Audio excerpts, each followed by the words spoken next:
Well, Alexis, I am glad that you could join me today and get to share some great things with the community regarding data management and infrastructure. So, do you want to kind of give just a quick introduction of yourself and the topic? Sure. Well, I'm Alexis Perumal, and let's see. My background is in computer science, and I started my career as a software developer at HP in San Diego. Worked in digital imaging and got involved in digital photography and the whole transition into color in the office, going from analog photography, silver halide, into digital imaging, and worked in that space for a long time. And then really from the standpoint of software development, although I also at different points in my career got involved in managing other engineering disciplines like EE and mechanical engineering. And then I made a transition in my career to the life sciences, to Illumina, which is the world leader in DNA sequencing technology. And Illumina was very interested in my background in large-scale software development as the company was growing, and got involved in a lot of different things at Illumina, dealing with large big data sets of DNA sequencing data. And then I left Illumina actually in the middle of COVID and went to an Illumina spinoff called Grail, which works in the cancer detection space, and was actually asked to come in as Grail was growing, and was asked to build out the IT organization at Grail. And so I had a chance to do that, and I've been at Grail ever since, approaching 5 years at Grail. A lot has changed at Grail over that time period. There's been a lot of growth, and then also some challenges as well. And then my role has also evolved at Grail, and I'm now involved leading the DevOps, site reliability, and build engineering organization as well within our software development organization.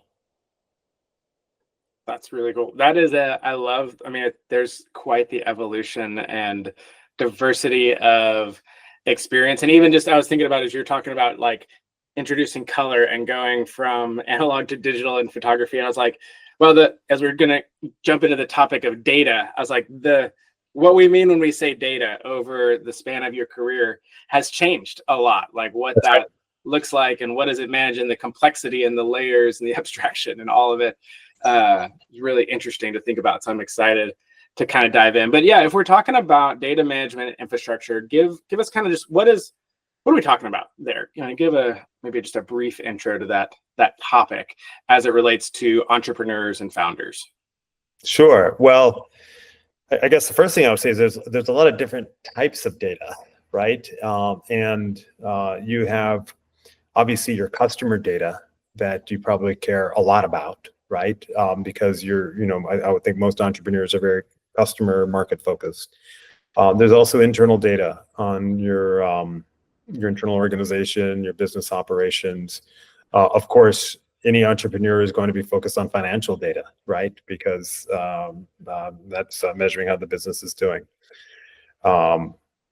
You could also think of in terms of like your goals and OKRs. You're going to have what they call KPIs, key performance indicators, and those are varied, but those will be typically quantitative metrics that you use to measure how well you're doing against your goals. So I would say first you should think about the different types of data you have. And then to your point, where does that data come from? Where does it go? How do you use it? And gosh, there's so much to think about there. So first, I would say,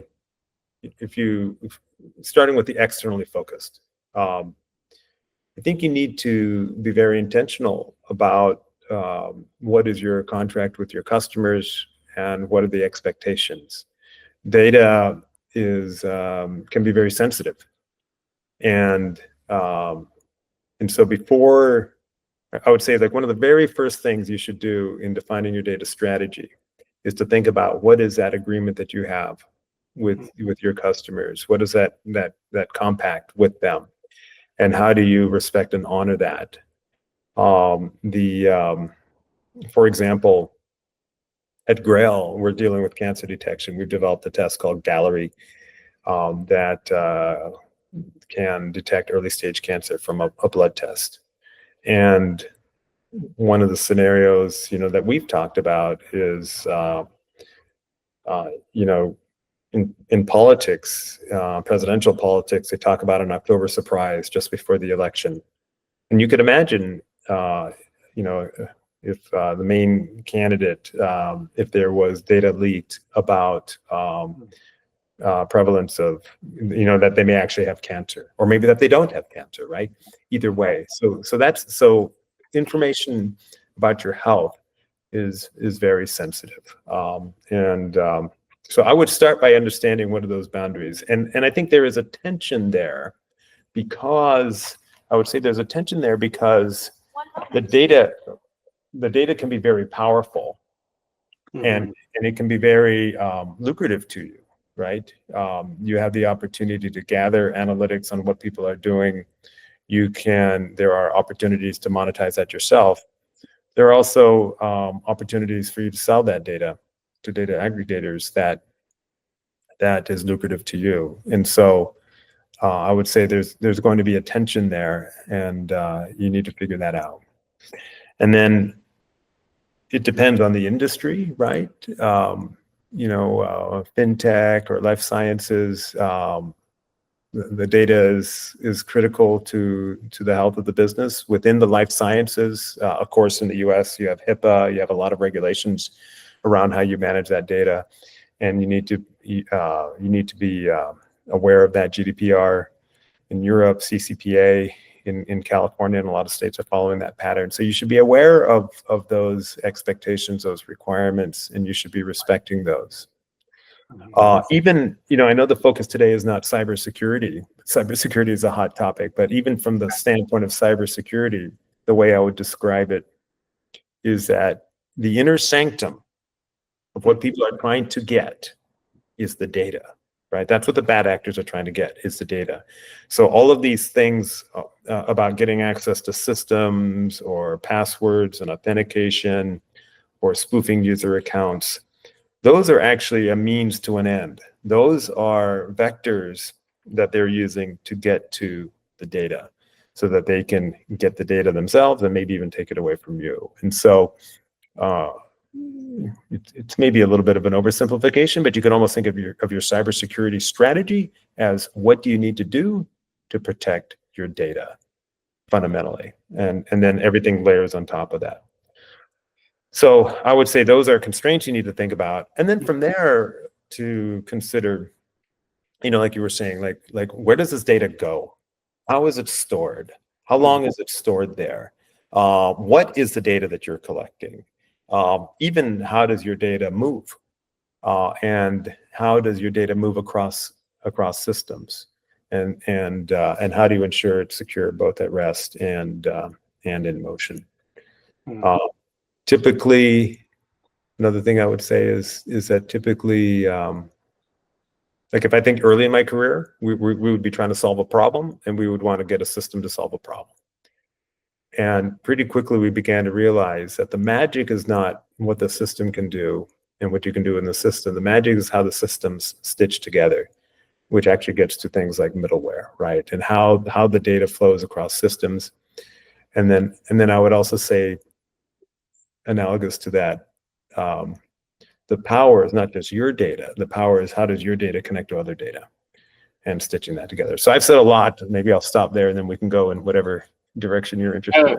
It's good. It's like there's so many paths in there. But I love that you started there for us with like just the kind of the responsibility of stewardship over that data, of both what do I collect, how does it get used, how does it get protected, but then also then there's in a sense the stewardship of how does it get leveraged for good, how does it get used effectively, stored effectively, all of those things. So I really like that in both senses, I really hear you framing it as a stewardship of that data.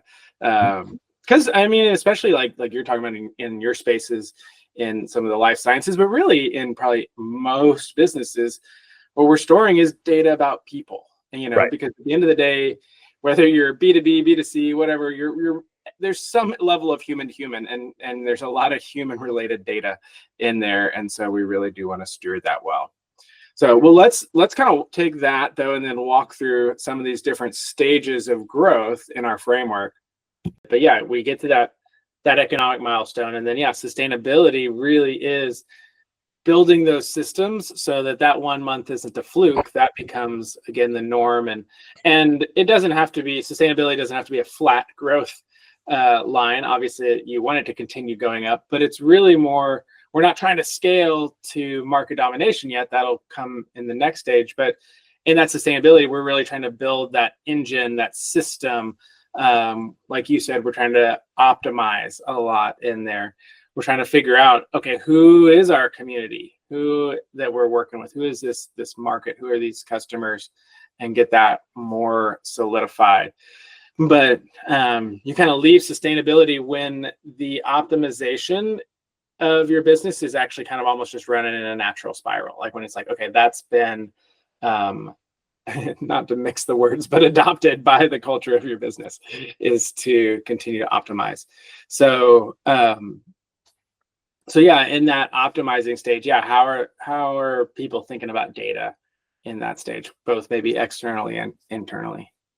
Yeah. I think a lot of the principles we've talked about, so starting with external, right? So a lot of the principles we've talked about continue to apply. Like I mentioned early in my career, I was at HP. I was on the imaging and printing side. HP also, is really big in computing and data centers, and within the data center, HP is going. I remember hearing a metric that they had, which share of wallet, which is for, and if you think of HP, a really big company, right? And so they would go to, when they think of their customers, maybe Fortune 500 companies or medium-sized businesses, but when they think of their customers, and you think of an IT organization and the CIO that you're engaging with, HP is going to think about it in terms of share of wallet, right? Which is how much of the IT spend is with us, right? And this gets back to this idea I was talking about earlier of really boring in on those key happy customers and trying to deliver more value to them. I'm going to switch gears slightly to say that, I mentioned like for the last almost 5 years, I've been running IT at Grail. And one of the challenges that I've had is virtually every problem in the enterprise people want to solve with SaaS software. So you end up with a large proliferation of software and systems, right? And on the IT side, you're kind of on the front line of engaging with all of these suppliers and vendors, and it can be a little bit overwhelming, right? Before you know it, you have hundreds of applications that you're buying, and then maybe thousands that people in the organization are using. And how do you make sense of that? In one of the organizations I was in at HP, there was this concept of what they call relational sockets. And so the idea is that within your organization, and I pivoted a little bit to the back end, to the internal side, but within your organization, you only have so much bandwidth. You have only so much time and energy for so many relationships, maybe X number of relationships. So if you imagine you're the CIO, imagine you're the CIO of the organization. You can't talk to every sales rep. Right. You can't even talk to every account manager, even for the things you're buying, right? Much less all the ones that want to sell stuff to you. Scales out of your reach pretty fast. So what do? Well, you need to simplify. Okay. And so like in my case, and you need to manage that number, right? And you need to realize that there is a cost for every additional relationship that you engage with. So you need to prioritize and simplify. And so, so I look at who are solution providers that can give me a lot of different aspects of a solution. So I'll give you an example. In our current organization, we use Salesforce CRM, right? So we're using Sales Cloud, Marketing Cloud, Pardot, all from Salesforce. Well, when we're looking at our analytics platform, well, Salesforce also has Tableau. Salesforce also has Slack for our messaging and chat. Mm-hmm. For middleware, well, Salesforce also has MuleSoft. Now, we want to make sure as we adopt those individual products that they're competitive within their space. But it can be close, and it may be that that particular product is maybe not quite as strong as its competitor. But the fact that I can get this bundle of products from a provider, right, that when I have a problem with any of them, it's one account team to call. It's one relationship. And also because I've consolidated my buying from them, right, I get a lot more attention because they say, okay, you're doing multiple X millions of dollars a year of business with us. They're going to respond, right? And so, so I'm talking about that from an internal lens in terms of how I deal with my suppliers. Well, flip it the other way around, right? You're the supplier to these companies, right? To these customers. How can you deliver additional value to them such that when they decide we need to prune and reduce and simplify number of relationships, set of applications, number of solutions that we're working with, that this is one that we want to keep because it has that breadth. And so a lot of times I think this, and maybe this is a later stage, but a lot of times this also leads to, this is what's driving an acquisition strategy with the inorganic growth of an organization, right? Is to be able to, for a target customer, be able to broaden their offering so that overall it's more compelling.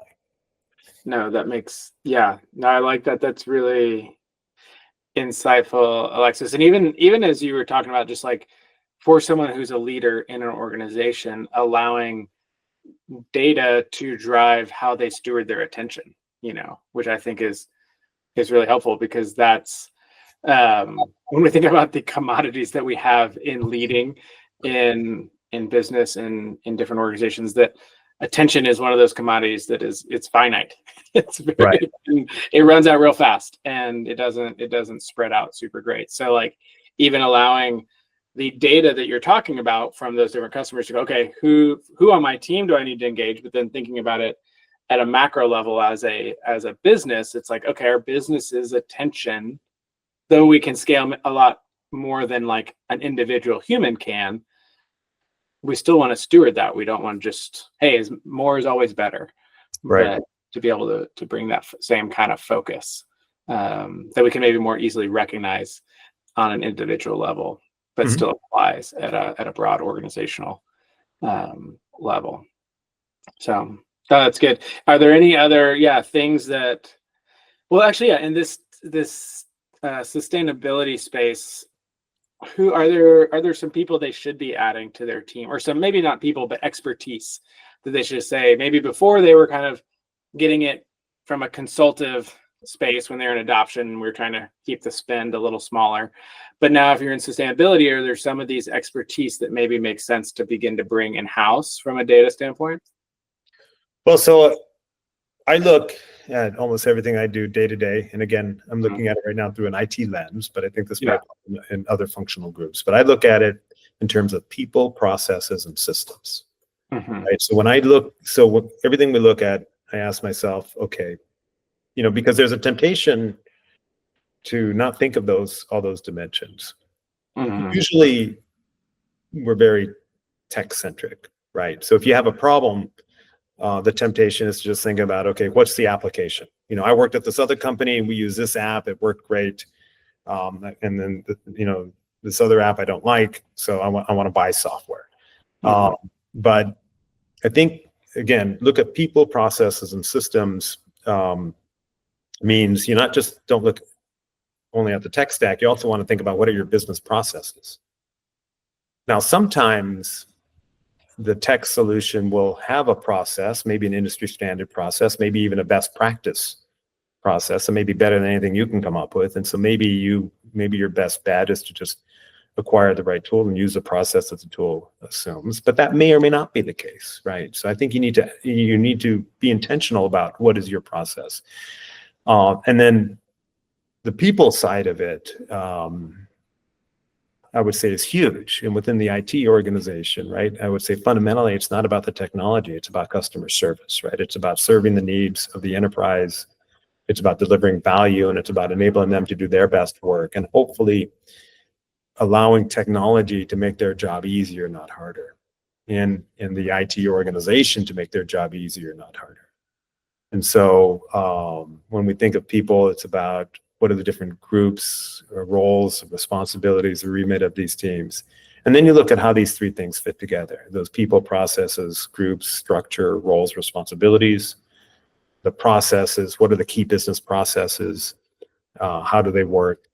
Sometimes I think there's actually value in maybe delaying the tool adoption a little bit and defining a robust process, because often what will happen later in the evolution of the organization is that you'll go through a lot of contortions with a new tool to make it match your current process. But if your process wasn't healthy or good or lean or efficient, then you're essentially codifying something that's non-optimal. And so even if it's low tech with spreadsheets, or even lower tech with Post-its or something, maybe a whiteboard or something where you're tracking leads or something. Totally. If you create an simple, efficient process, I think that can set you up a little bit better in the future. So in terms of That's good. people to bring in, and then everything I'm talking about, right? Data is the lifeblood of this, right? And so I think you want to be intentional about your data architecture and your data flows and your data repositories and how it supports this. Mm-hmm. Now, Which is more of a big thing in that sustainability space, just because it's the volume of it, I imagine, is going to grow. Right. So that's what's going to happen, right? Is that eventually your spreadsheets, you're going to outgrow your spreadsheets and the efficiency, and you're going to need slices of the data that computers can do that humans can't do in their head. Maybe it's multidimensional. Right. And then the other thing I should say too is just full disclosure. I naturally think in terms of people, processes, and systems. If you look at ITIL for IT, ITIL actually has 4 categories, and the one which are pretty similar to those 3, but then the 4th one, which is one I've missed, is partners and suppliers. Right. And so that's the one I have to keep reminding myself about, right? So, and that's critical because, your partners are essential to what you're doing, your suppliers, your product is only as good. You can have all of your stuff perfect, but if your suppliers drop the ball, now you're in trouble, right? And so the customer doesn't care why, Right. Like Southwest Airlines can't fly you to Hawaii because Boeing can't deliver the MAX jet, right? Mm-hmm. The customer doesn't care. They want to get to Hawaii. So, Right. So I think the point is you want to be thinking about those different dimensions, and then you want to be intentional, right? To bring people in who can think about those robustly. You want to be strong across all 4 of those dimensions, because if you're strong on 3 of them and not the 4th, you're in trouble. So you want, and that may be people who look holistically across those dimensions, or maybe that you have different people that are stronger in those different pillars. But I think as you're scaling up, you want to be intentional about how you put that in place. Yeah, that's really good. And let's move into scaling. It's our next stage as we kind of wrap up here. A couple of just more fun questions in here. What is Alexis? What's a favorite AI tool that you got? Well, I think the best AI tool is your brain. Okay. Right. That's a new answer. I have not gotten that one from anyone. I like it though. I think it's and to think critically about these things. And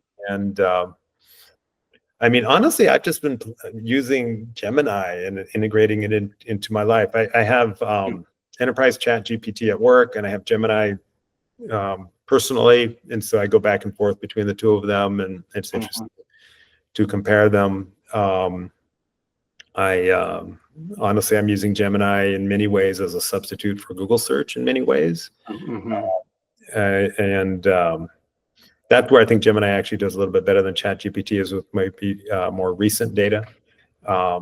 But to me, what's happening with LLMs right now is amazing because, well, I guess the way I would describe it is just taking a step back. I think of atoms and bits, right? Okay. And so if you think of the traditional economy, it's dealing with atoms. General Motors builds a car, right? You have products. You go to Costco, you buy stuff, right? These are atoms, right? And then the digital economy is about bits, right? Google, Netflix, right? These are all about bits. And in computer science,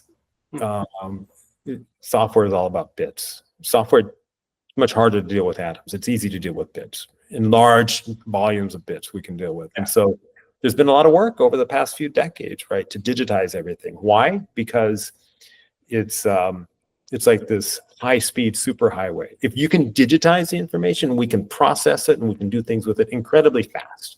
If you're dealing with atoms, it's hard. So the constraints are more readily apparent. Everything is orders of magnitude slower, right? Yeah.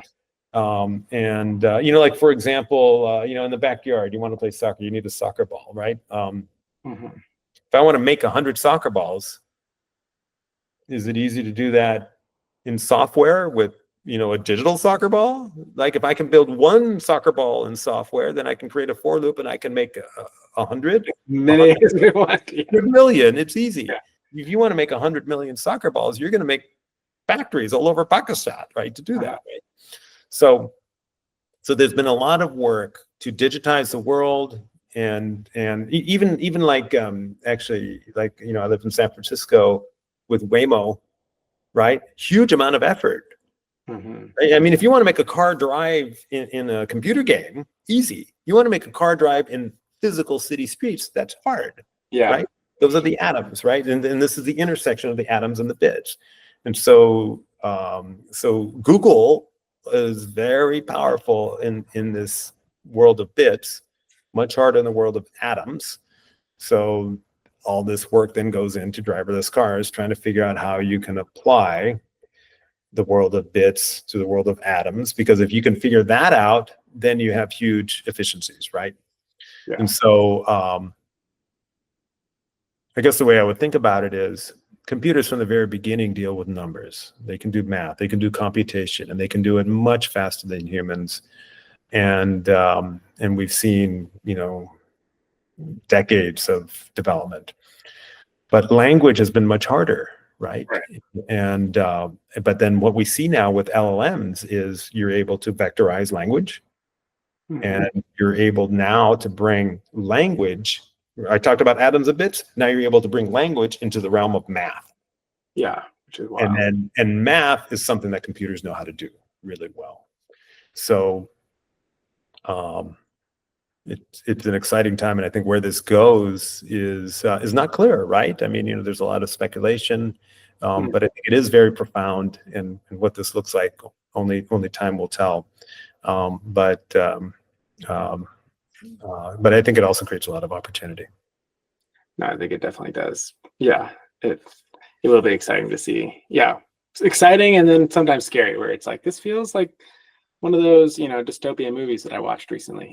When you see some things. But what we talked about a little bit. Yeah, AI. And actually, let me make one other comment too, if I may, and that is that like, I think of it as like AI fundamentally. Like, what is AI? Because I remember, like, decades ago when I was studying computer science, we had AI, and I took AI classes, and it was an interesting curiosity, but it wasn't dramatic. It's now becoming dramatic. It's becoming dramatic, right?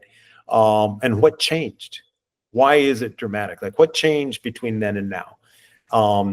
I would say, well, it's so you have, I think, 3 elements that go into it, right? One is the data. Second is the compute. Yeah, just the power of it. And third are the algorithms, right?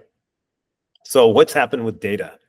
If I compared to like where we were decades ago, well, there's a lot more of it, right? And this is what we were just saying, how everything is getting digitized, right? So I go do a workout, right? I have my heart rate monitor. I have all this digital data that's streaming into the cloud with my health, right?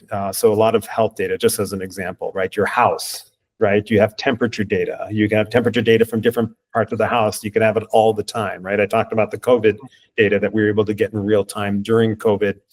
At least daily case counts from every county in the United States or every country, right? So you have this explosion in data. What has happened with compute? Well, it's Moore's law. Compute has gotten much more powerful, right? By orders of magnitude, both with CPUs and GPUs. And so, and then what has happened with algorithms? Well, there have been breakthroughs in algorithms, particularly with LLMs. And some of it is enabled by these other things. One of the things that's interesting with LLMs is that they realize that, often in life, you hit diminishing returns to scale, right? Where you do something, you see benefit. You do more of it, you see benefit. You see rapid benefit. But then if you keep going, you hit diminishing returns. But what they found with LLMs is that as your model size hits certain sizes, you hit a knee in the curve where all of a sudden, instead of just garbage, it actually makes sense. It's actually doing something coherent, right? And so, and it's hitting these knees at points that the amount of data and the compute power that we had 10 years ago was not sufficient. And then these algorithms now are taking advantage of that, right? Right. Yeah. You get that critical mass in there. Get that critical mass. And so I think that's where we are. And again, where that goes, I think we'll have to see. There's a lot of opportunity, there's a lot of threat, there's a lot of fear, there's a lot of excitement, and all of that is appropriate. But in some ways, though, I think it's following historical patterns. And I'm a big fan of history, and if you look at new innovations, the Industrial Revolution, computing itself, right, as these innovations came online and the impact they had on society and the concerns that people had with it at the time. Like I remember, I remember when I was in 8th grade, we would open up the math textbook and they would have us go to the appendix, and they would have tables in the appendix for things like logarithms or sine functions, or even, I don't know if they had square roots, but they would have these tables in there. And then the calculator didn't do it. Well, they would teach us how to interpolate. Now, we had calculators when I was in junior high, but then was it like graphing? Could they do those, like the logarithmic stuff, or anyway? Yeah, I mean they could do those functions, but the tables were still in the textbooks because the textbooks were from like 10 years ago. Right. And, okay. And it was still in the curriculum a little bit because the curriculum was from like maybe 5 years ago or something like that. So every once in a while they would say, okay, well, this is how we would do it, and you would interpolate between these values, right? But you don't have to worry about that. Just hit the button on the calculator, right? There was this idea that, well, calculators are going to destroy education because nobody's going to learn any math because the calculator will do it for you. So these kids are going to be stupid, right? Well, they're not stupid, right? And then you could say the same thing about Excel and these tools that came on, right? So a lot of this. So I'm curious to see how it develops, but like this idea that LLMs are going to destroy education because nobody will ever know how to write because they have LLMs, right? Well, the reality is in the new world, we're going to have these tools at our disposal, and we will still be expected to add value. We will still be expected to contribute. But you'll have this tool in your toolbox, just like today you have a calculator available to you, but that doesn't mean you don't take math class, but it means you calculate a cosine a whole lot faster. Yeah, I don't need a pencil and right.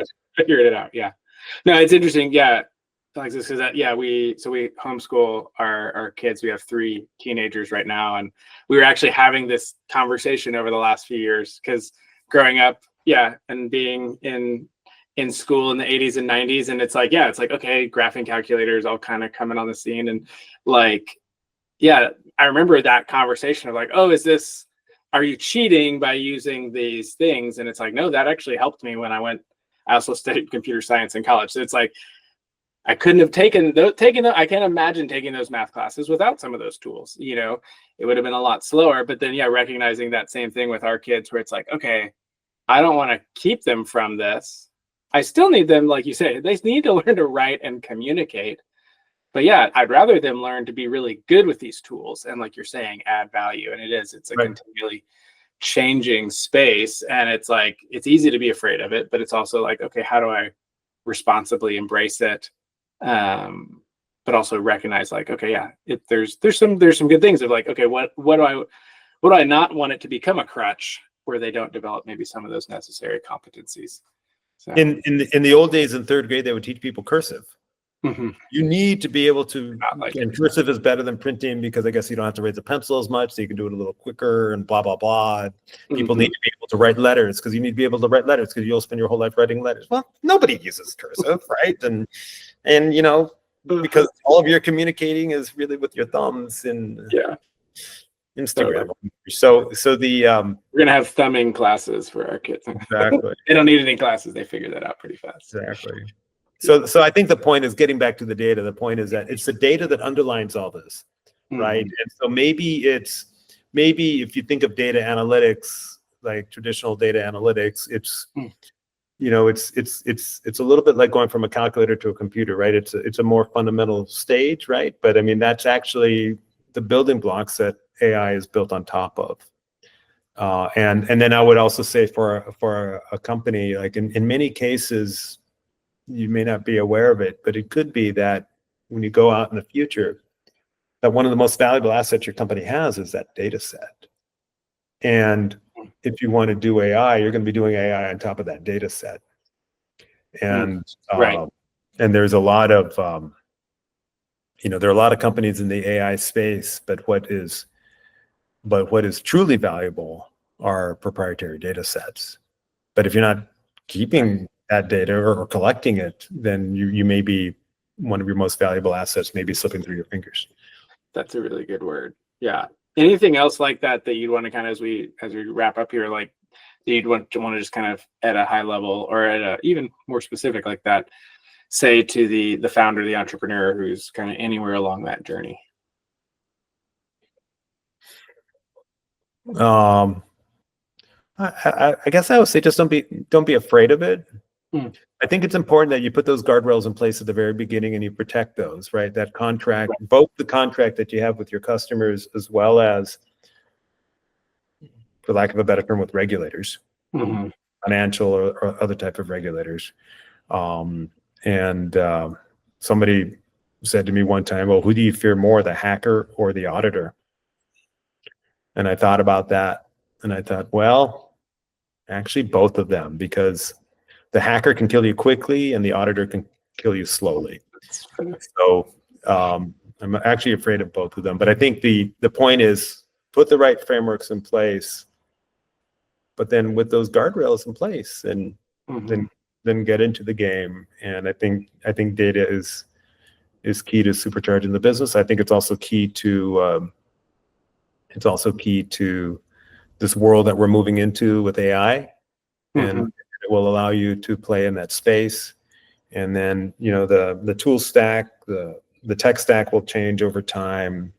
The processes will evolve. The people, you want the right people with the right perspective, just be thoughtful about how you lay that out. No, that's really good.